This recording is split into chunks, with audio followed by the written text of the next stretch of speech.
Recently sir मैं एक international travel कर रहा था। अच्छा। तब एक्चुअली मेरे माइंड में बहुत सारे क्वेश्चंस थे। ओके। क्योंकि मेरे पास कैश था डेफिनेटली। ओके। फॉरेक्स कह सकते हैं या फॉरेन ओके। कंट्री का कैश। हम्म। कैमरा था मेरे साथ ओके। और कुछ वॉच वगैरह ऐसी चीज़ें थी। जी जी। तो मुझे तब क्वेश्चन ये मेरे माइंड में आया कि कितना कैश कैरी कर सकते। ओके। क्वेश्चन था फर्स्ट। दूसरा क्वेश्चन, अगर कैमरा वगैरह कुछ वैल्यूबल चीज़ें हैं हमारे साथ जी तो कैरी कर सकते हैं तो क्या प्रोसीजर है? जी। तो उसके बारे में थोड़ा सर प्लीज़ बताइए ना। जी जी जी।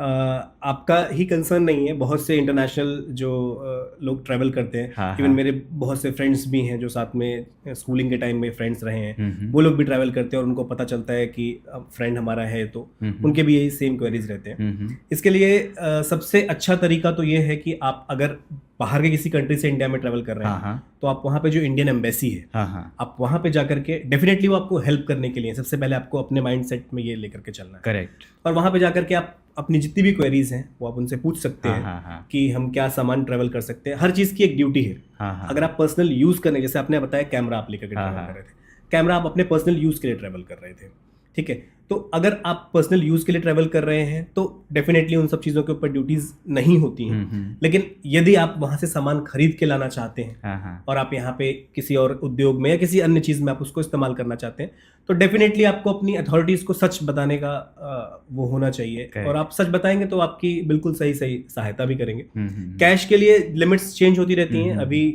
कुछ समय तक जो है वो $3,000 की लिमिट थी। आप $3,000 तक कैश अपने साथ में ट्रेवल कर सकते हैं लेकर के। ओके। साथ में गोल्ड के लिए भी लोग अक्सर पूछा करते हैं क्योंकि हाँ। कई कंट्रीज में गोल्ड सस्ता मिलता है और वो लेकर के आने की इच्छा रखते हैं। हाँ हाँ हाँ। तो मेल के लिए जो है, क्योंकि इंडिया में फीमेल्स ज़्यादा गोल्ड पहनती हैं, करेक्ट करेक्ट। तो उनकी लिमिट थोड़ा ज़्यादा दी हुई है। मेल के लिए 20 ग्राम्स ऑफ गोल्ड हाँ, के हाँ, लिए हाँ। जो है वो परमिसेबल है और 40 ग्राम्स ऑफ गोल्ड जो है वो किसी भी फीमेल को परमिसेबल है। आप उतना Okay. पहन के आ सकते हैं करेक्ट।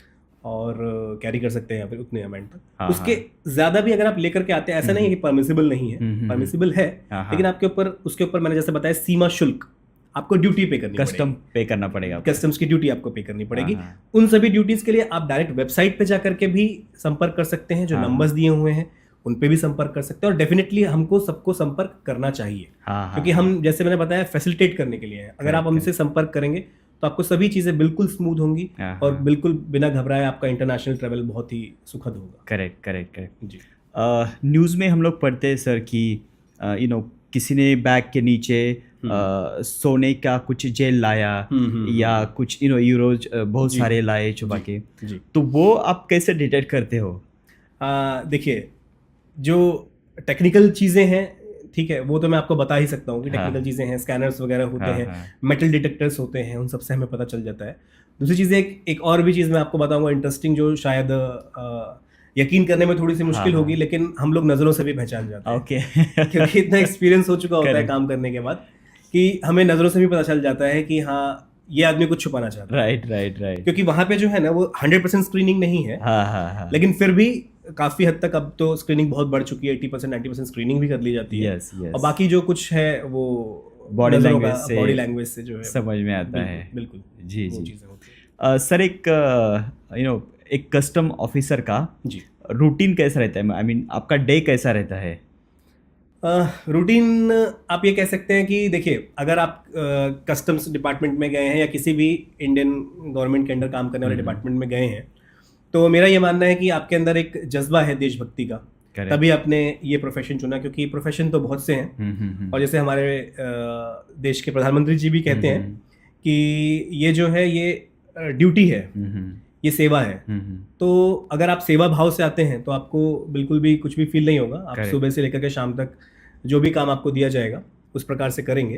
और सुबह आकर के आपको रिपोर्ट करना होता है, अपने ऑफिसर्स को रिपोर्ट करते हैं आप। उसके बाद आपको बता दिया जाता है कि किस पर्टिकुलर ड्यूटी में आप हैं और वो ड्यूटी आपको निभानी होती है। और मुझे तो ऐसा लगता है पर्सनल लेवल पे, मैं ये मानता हूँ कि सुबह से लेकर के शाम तक जो भी ड्यूटीज़ हमें मिलती हैं, बड़ा मज़ा आता है देश की सेवा करने में और नागरिकों की भी सेवा करने में बड़ा मजा आता है। करेक्ट। एक कस्टम डिपार्टमेंट जो रहता है सर, एक कंट्री ग्रोथ में बहुत सारा वैल्यू ऐड करता है या हेल्प करता है। जी जी। तो उसके बारे में थोड़ा बताइए। वो एक मेरा फर्स्ट क्वेश्चन था। सेकंड क्वेश्चन कि 10 साल पहले और अभी करंटली चीज़ें कुछ बदली है कस्टम डिपार्टमेंट को लेके, positive I mean to say, how it has been improved in terms of adding the growth in the country. Okay okay